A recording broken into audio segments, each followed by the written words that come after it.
Futures in Fundraising is presented by Alexander Haas. Alexander Haas, transforming institutions that transform lives.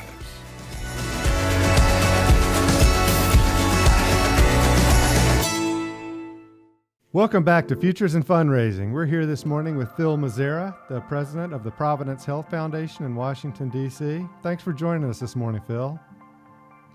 It's my pleasure. Thank you for inviting me. Phil, you're a little bit like me in that you're sort of a lifer in nonprofit work. You've spent most of your career working in nonprofits and specifically in fundraising. So I wondered if you could tell us what attracted you to nonprofit work to begin with.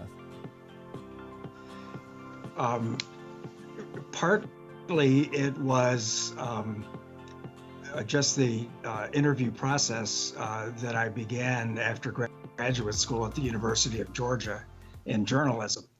And my daughter had just been born. She was 6 months old. And as I was looking for jobs, I intended to be a reporter. And I was interviewing for corporate PR jobs. I was looking at newspaper jobs. Bet you're glad that didn't work out. Well, that's what my career aspiration was, to be a reporter for the AJC. And when I was beginning to get serious job offers, the salaries were so low in those days that I literally could not afford to pursue them. But got a job offer from Burnell College in Gainesville. And I went, that was my first job out of grad school. And I went there as the director of public relations. So I began my career not as a fundraiser, but in advancement, and then moved on to a larger college and a co-ed college up in Marietta, Ohio, where I went there as the director of PR. So the first 4 or 5 years of my career were not in fundraising at all, but in advancement. Great. So in that career, and you've worked with a number of institutions of all different sizes, from really large institutions like CARE and the Carter Center to smaller institutions. And I would never ask you to pick one of those as a favorite. That would be like, I guess, asking me to pick my favorite child or my favorite pet.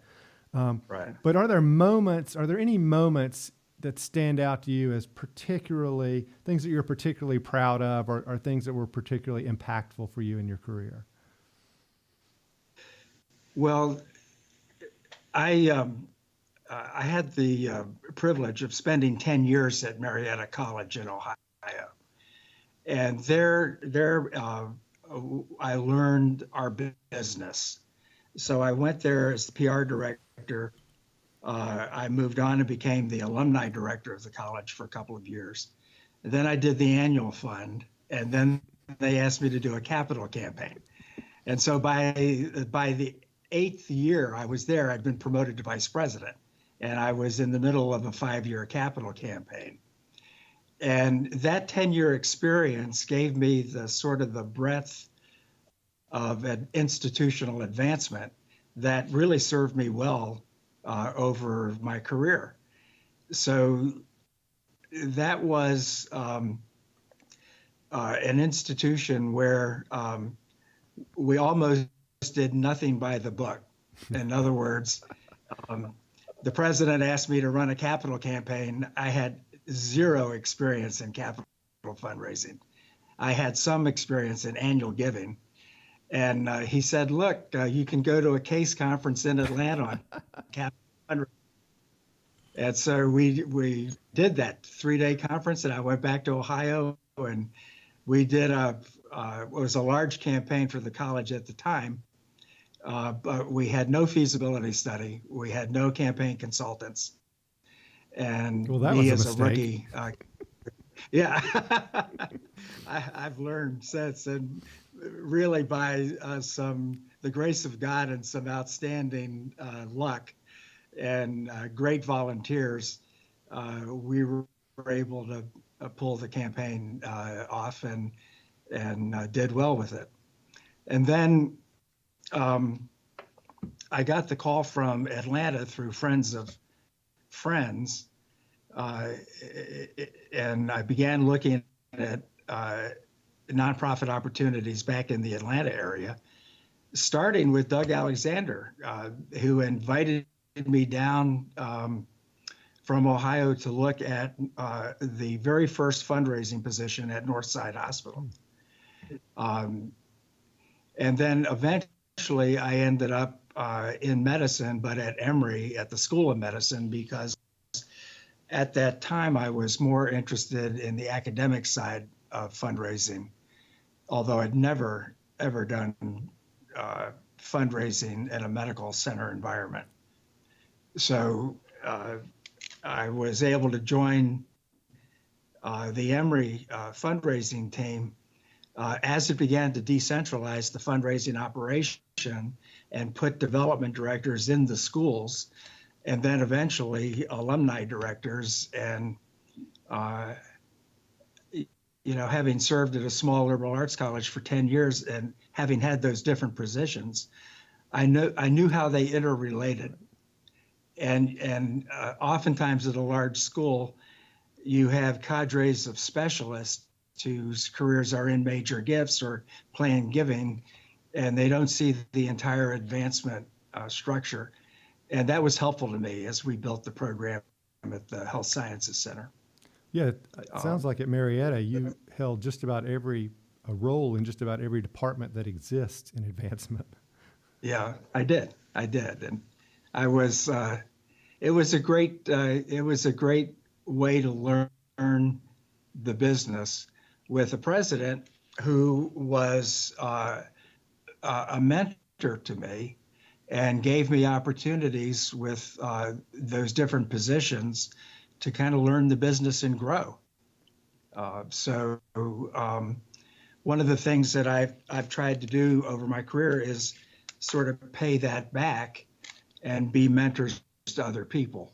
And we can talk about that a little bit later if you'd like. But well, that's actually a great segue. It was the next question I had. One of the objectives and one of the reasons we actually started this podcast to begin with was to try to give people who are new to development or advancement work or trying to advance their careers access to people who are with a lot of experience and a lot of success, to get some guidance and advice and to some degree to understand that there's no normal career path into this field of work.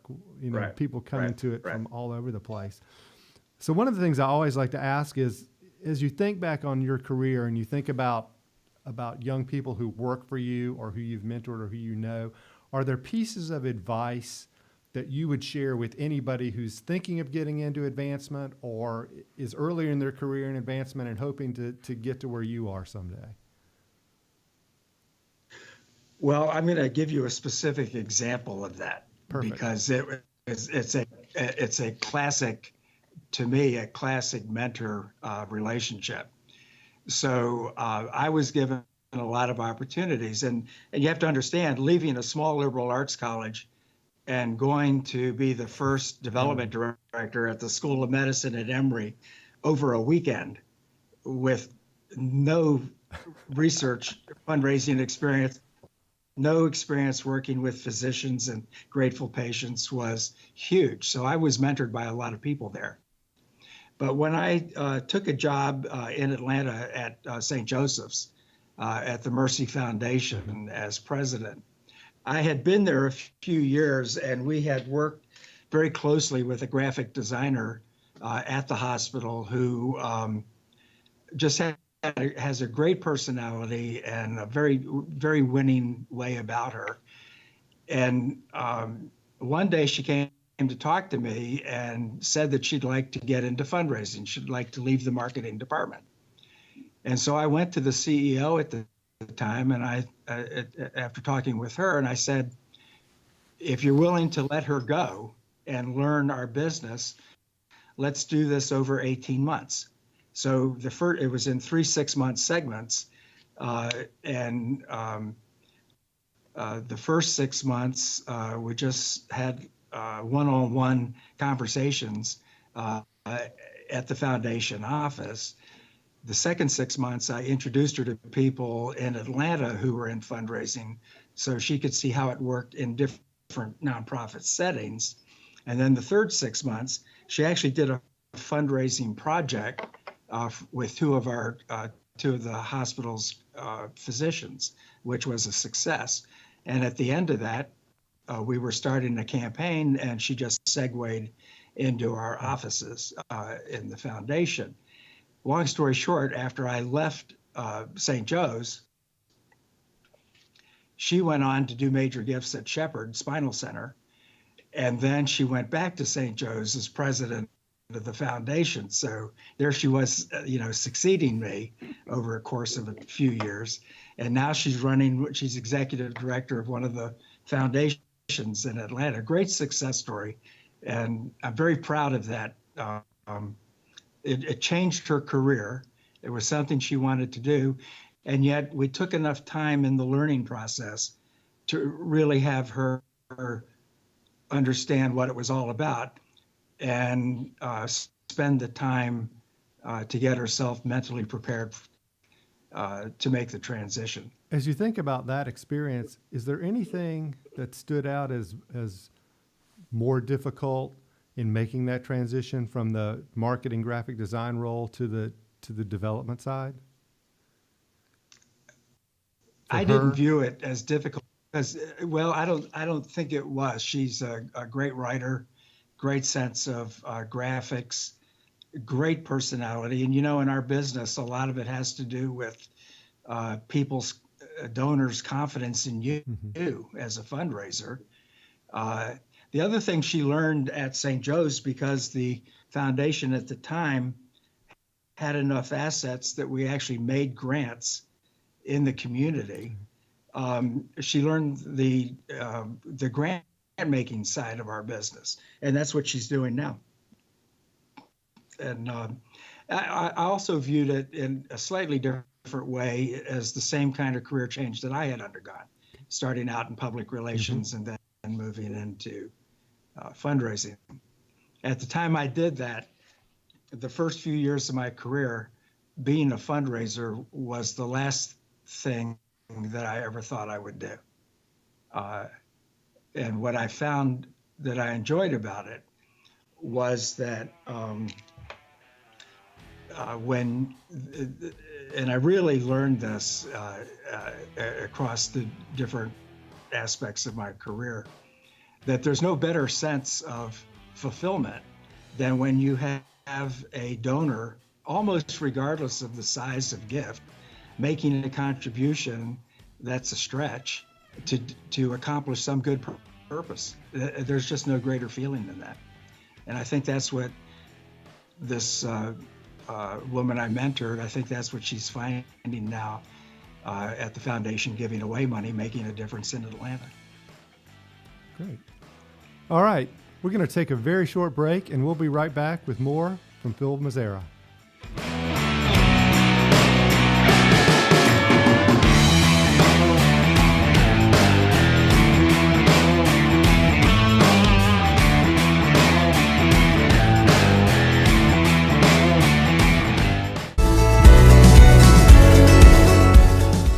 What I like most about my work is the opportunity that I have to get to know and to work with and to contribute to a lot of different colleges and universities. I have the opportunity to get to know the people that work there, academic leaders, administrative leaders, development officers, but also volunteers and donors. And the people that I've had the opportunity to meet, to work with, the institutions that I've had the privilege of being able to serve, just have really enriched me. I found it to be engaging, and even when the challenges are huge, that keeps you alive and moving, and it's easy to stay energized and excited.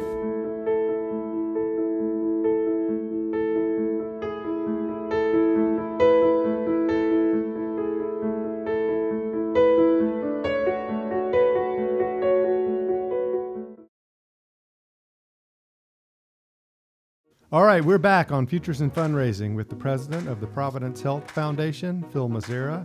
Phil, I want to pivot slightly from our conversation and talk about capital campaigns. It seems like you've been involved in a capital campaign at just about every job you've ever had, from that first one at Marietta College all the way through. I assume you're probably doing one now or planning one. So I wanted to ask you something about that, and I have two questions really. One is, do you like doing capital campaigns? And then the other is, why or why not? Okay, that's a fair question. I love doing capital campaigns, and I love it when they are tied to an institution's strategic plan and tied to a president's vision of wanting to do something that in some cases can be institutionally transformational. So I get they're a lot of they're hard work, and I learned that the hard way at Marietta College. We had what now seems like a very modest goal, a $12 million goal over 5 years, but this was 1980, and the college had never raised $2 million in a row ever. And we were doing it without counsel, and I made a lot of mistakes. And that's the other aspect about being mentored, is that it works really well when you're permitted to make a few mistakes along the way and not suffer dire consequences for it. So you learn.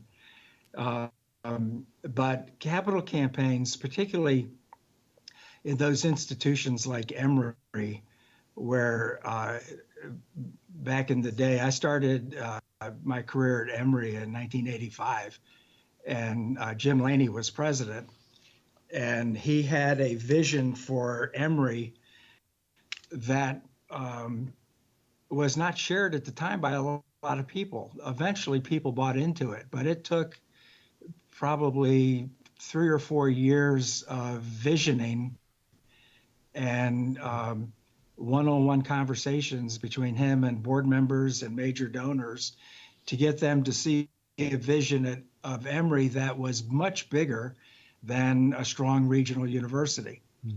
And it was so exciting to be a part of that when we launched the campaign in 1989 that was big for Emory standards of the day. It was $400 million over 5 years. And it really helped transform Emory. It put Emory on the international stage because of the president's vision and the board and major donors buying into that vision and have the wherewithal to make it happen. And it wasn't easy. When the campaign ended at the end of 93, we had booked 412 million. So we were just 12 million over goal. So that was not a slam dunk. And then when I did and what I like about it is the feeling of momentum that you get. So we would read the Emory newspaper, and they would announce the recruitment of the chair of Department of Surgery at Mass General to be chair of surgery at Emory, or a molecular geneticist to be from Stanford to be at Emory. And it was that excitement that you were creating a different, a transformed environment for study. Really raising the bar. And of course, Mr. Woodruff, Mr. Woodruff began that transformational process back in the late 70s with his, I think, $104 million gift, which then was the largest gift in American philanthropy. But it all reflected people's great confidence in President Laney and his vision. And then I was privileged to work at the Carter Center with President and Mrs. Carter and the team there. And he had a vision literally to eliminate a disease from mankind, only the second disease in human history to be eliminated. So when we were doing that endowment campaign, it was thrilling to see how the money was used, how it attracted donors in the health program area.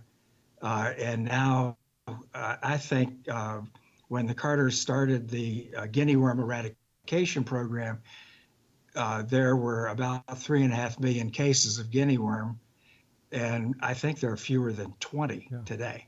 So and they're all concentrated in a very small little area where they can eventually eradicate. I remember one of the things I remember about that campaign, because we did work on it with you back then, is the way that President Carter was able to communicate that vision to people who had no knowledge of that disease, and in some cases, no real deep interest in sort of healthcare philanthropy, but was able to communicate the vision in a way that people would give 7- and 8-figure gifts to see it happen.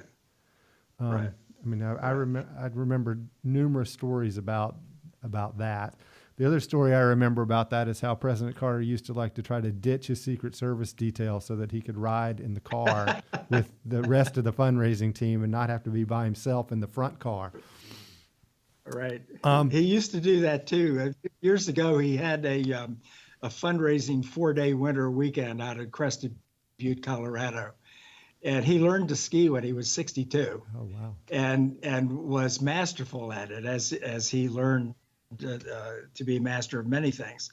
But he would get on the highest slopes, the steepest slopes, and try to outrun the Secret Service. Point downhill and just go. One of the things, we often have this conversation with our clients about capital campaign success being more effective, more likely if your campaign elements are tied to a vision or a strategic plan or making something bigger happen rather than just a list of things you need. And sometimes that's a difficult conversation because the campaign has sprung out of a list of needs, which are often really valid. But if they're not presented in a way that it's really moving the organization a big step forward, then it really is just sort of paint and patch and plaster and not really transformational, and it makes it harder. I want to ask you something about a trend that we're seeing, especially in higher education fundraising, in capital campaigning, is trying to move away from volunteer leadership and having these really staff-driven campaigns. And I think there are some in our field who look at volunteer committees and campaign chairs and others as maybe more trouble than they're worth. And I was wondering if you've seen that and if you have any thoughts about that. Well, I have seen it. And to me, it's an unfortunate trend, although probably a reality that we just have to deal with. I was fortunate both in the Emory campaign, the Carter Center campaign, to have truly outstanding volunteer leaders.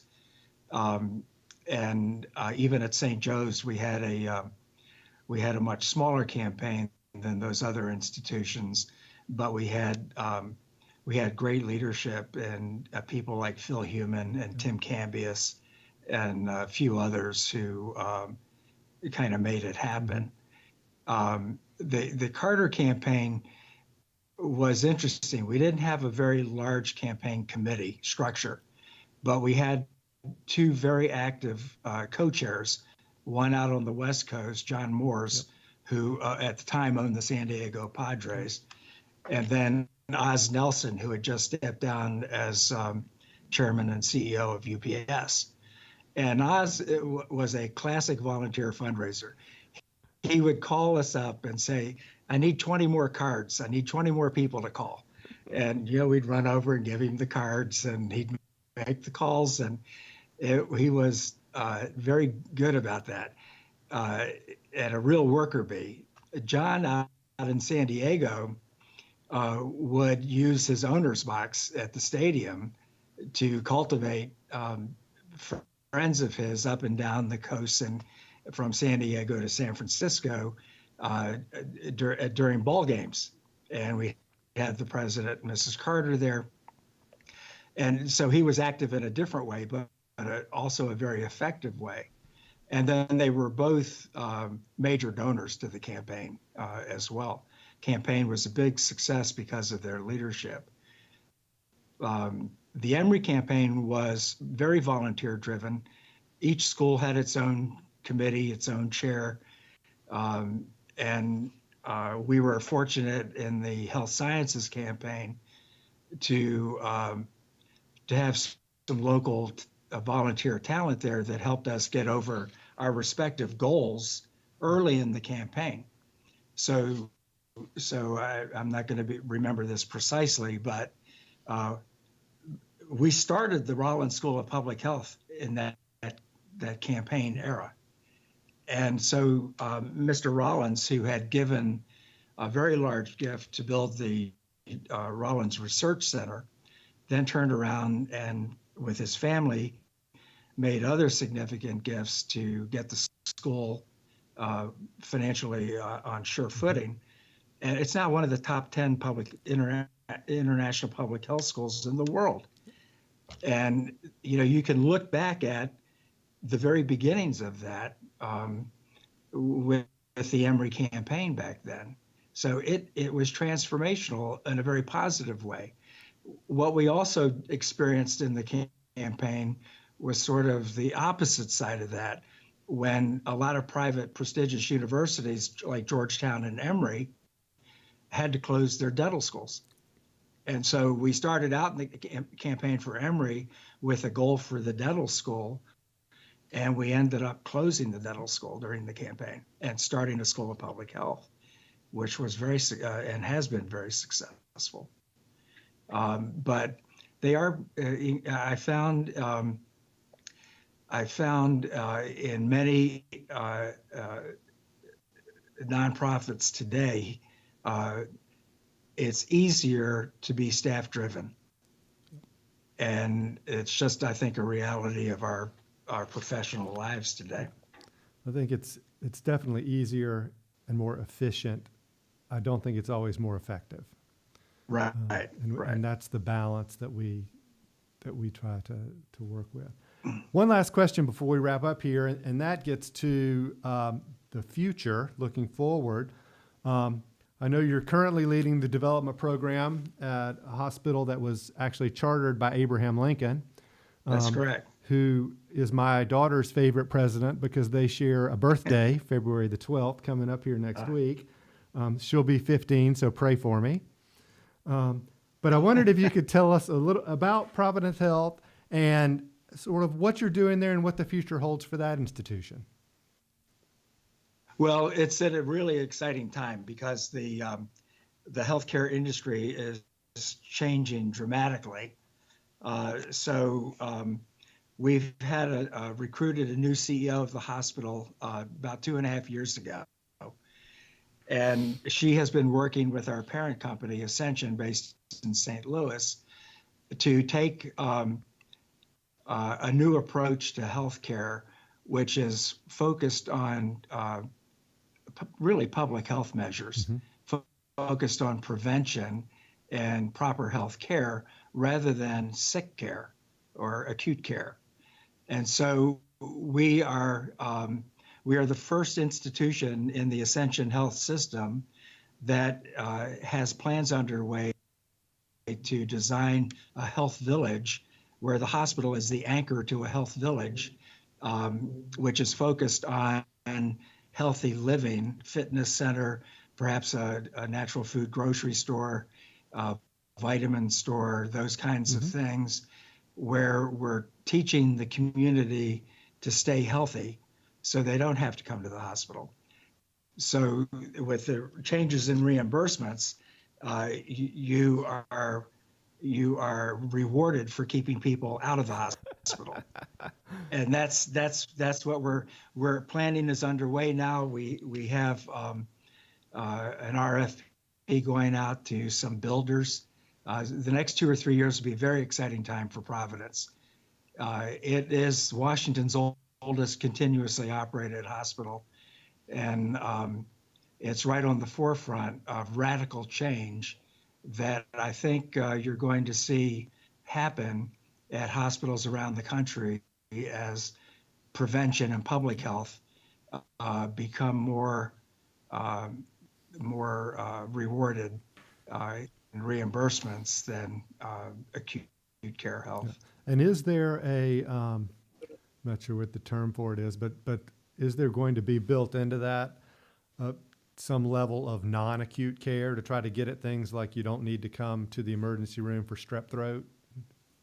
Right. Exactly. So we have a state-of-the-art emergency care center.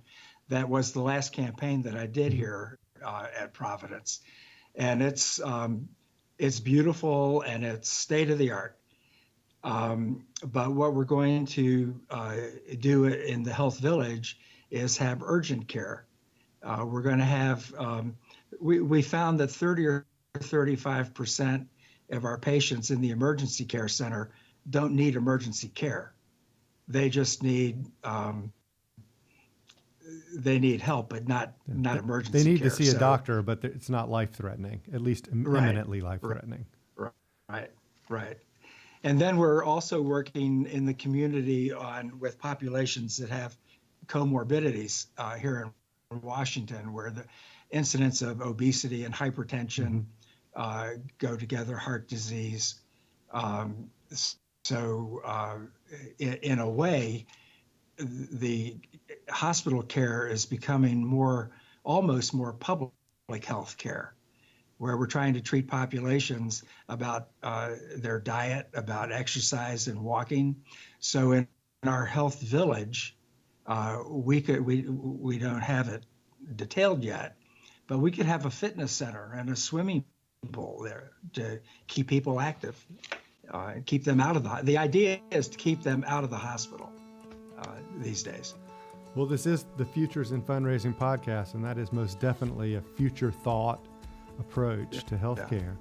I want to thank you, Phil, for joining us today. It's been great to catch up with you and see you again. It's been a while. Thank you. It's been fun. Thank you, everyone out there. This has been Futures in Fundraising, and we hope you'll join us next time.